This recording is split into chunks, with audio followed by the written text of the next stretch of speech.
అందరికీ నమస్కారం. పాతపట్నం మండలం కే గోపాలపురం. ఈ జొన్న పిక్కలు కొరసవాడ ఏరియా, ధనపురం ఏరియా కొన్ని వేల ఎకరాలు వేశారు. జొన్న పిక్కలు పండించారు.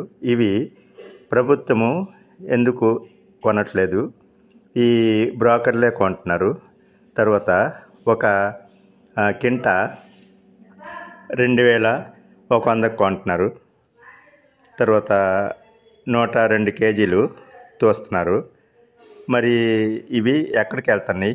ఎవరు కొంటున్నారు? తర్వాత రైతులైతే అన్నీ నెట్ క్యాష్ ఇచ్చి మేము ఎరువులు తర్వాత మదుపులు పెట్టుకున్నాం. దానికి కావలసిన సామాగ్రి అంతా నెట్ క్యాష్ ఇచ్చి కొనుక్కుంటే వీళ్ళు బ్రోకర్లు అరువు తీసుకొని వెళ్ళిపోయారు. వారం అంటారు, 15 రోజులు అంటారు, నెల రోజులు అయిపోతుంది, డబ్బులు ఇవ్వరు. అసలు ప్రభుత్వం ఎందుకు సేకరించట్లేదు ఈ జొన్న పిక్కలు? కనీసం మద్దతు ధర కూడా చెప్పట్లేదు. ఎంతగా తీసుకుంటున్నారు, గవర్నమెంట్ రేటు ఎంత ఉంది, కొన్ని కనీసం ఆ రేటు అయినా తెలియపరుస్తున్నారా? అది లేదు. అసలు ఎందుకు ఇలాగవుతుంది? వాళ్ళు 2100 తీసుకుంటారు కింట, మళ్ళీ 2 కేజీలు ఎక్స్ట్రా. ఇవన్నీ మళ్ళీ 2 కేజీలు కాకుండా 50 గ్రాములు, 100 గ్రాములు, 3 కేజీల వరకు అయిపోతున్నాయిలండి. అంటే 103 కేజీలు తీసుకుంటే 2100 అట. మరి ఇది గవర్నమెంట్ ఎప్పుడు కూడా ధాన్యం అయితేనేమి, ఈ జొన్న విత్తనాలు అయితేనేమి, ఈ క్రాప్ మాత్రం చేయించుకుంటున్నారు, సేకరించట్లేదు. వాళ్ళని మేము అడిగితే అంటారు, మాకు తెలీదు, ఇంకా గవర్నమెంట్ నుంచి ఆర్డర్స్ ఏం రాలేదు, రేట్ కూడా తెలియదు అనేసి. ఇప్పుడు నెల రోజుల నుంచి రేట్ ఎంత అనేసి కనీసం చెప్పండి అంటే, నిన్న ఒక అతను, మన ఆర్బీకి అతను చెప్పారు, 2400 ఉంది రేటు, కింట 2400 అట.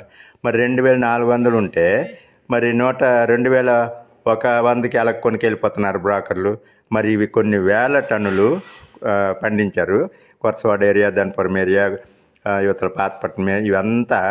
మరి 2400 ఉంటే 2100కి ఎలాగా ఈ బ్రోకర్లు కొనుకెళ్ళిపోతున్నారు? మరి అధికారులు ఏం చేస్తున్నారు? ఇవి ఎక్కడికి వెళ్తున్నాయి? ఆ డబ్బులు వ్యాపారం చేసుకొని కాదంటలేదు, నెట్ క్యాష్ ఇచ్చి కొనొచ్చు కదా. మరి నెట్ క్యాష్ కూడా ఇవ్వరు. వీళ్ళకి కమిషన్లు కావాలి, ఒక టన్ను మీద 400-500 లాభాలు కావాలి, అరువు తీసుకెళ్ళిపోతారు. మరి రైతులు ఎక్కడ అవి దాచుకుంటారు? ఎక్కడ దాచుకోవడానికి అవ్వదు. ఎలకలు తినేస్తాయి, లేదంటే చేద పట్టేస్తాయి, లేదంటే వర్షం వస్తుంది. ఇవన్నీ ఈ ఇబ్బందులు ఎప్పుడు కూడా ప్రభుత్వంతో ఇదే తలనొప్పి అయిపోయింది. రైతుల కోసం పట్టించుకోరు, ఇంకేవేవో చెప్తుంటారు.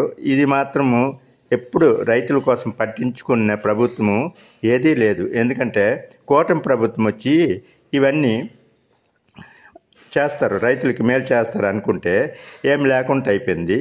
ఇప్పుడు చూడండి, ఇదే ఆ ధాన్యం డబ్బులు కూడా అంకెల డబ్బులు పడలేదు, ట్రాన్స్పోర్ట్ డబ్బులు పడలేదు, జీపీఎస్ అంటారు, ఇవి అంటారు. ఎప్పుడు 10 సంవత్సరం ధాన్యంతో పాటు పడిపోతే ట్రాన్స్పోర్ట్ డబ్బులు అన్నారు, ఎక్కడ పడ్డాయి? ఇప్పటి వరకు పడలేదు. అవి ఇంకా అలాగా సరే మాపి అయిపోయింది. అలాగా ఇప్పుడు 2014 నుంచి ఇదే జరుగుతుంది.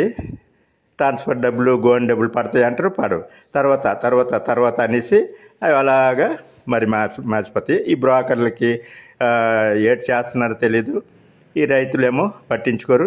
అంత తెలివైన రైతులు కారు కూడా అడిగే ఇది కూడా వాళ్ళకి ఏమి లేదు. వాళ్ళు ఎంతసేపు పొలాల్లో కష్టపడడం, ఎండనక వాననక పామనక పుట్టనక పొలాల్లో కష్టపడి చేయడం. ఒక మండు టెండలో రైతులు కష్టపడతారు. ఈ అధికారులు మాత్రం ఒక గంట ఎండకెళ్తే అబ్బో ఎండ, మంచినీళ్ళు కావాలి, టీలు కావాలి, కొబ్బరి నీళ్ళు కావాలి, 5 నిమిషాలు ఎండలో తిరగలేరు. వీళ్ళు ఏసీల్లో ఉంటారు. ఇవి ఎవరు పట్టించుకోరు, రైతులు ఎంత కష్టపడుతున్నారు అనేది. ఉదయం వెళ్ళిపోతారు పొలాలకి, మంచినీళ్ళు కూడా ఉండవు, మండు టెండలో పనులు చేస్తుంటారు. ఇవన్నీ బ్రోకర్లకి చేయడానికి, బ్రోకర్లు బాగుపడడానికే ఈ రైతులు వ్యవసాయం చేయాలి. ప్రభుత్వాలు పట్టించుకోవు, అధికారులు పట్టించుకోరు.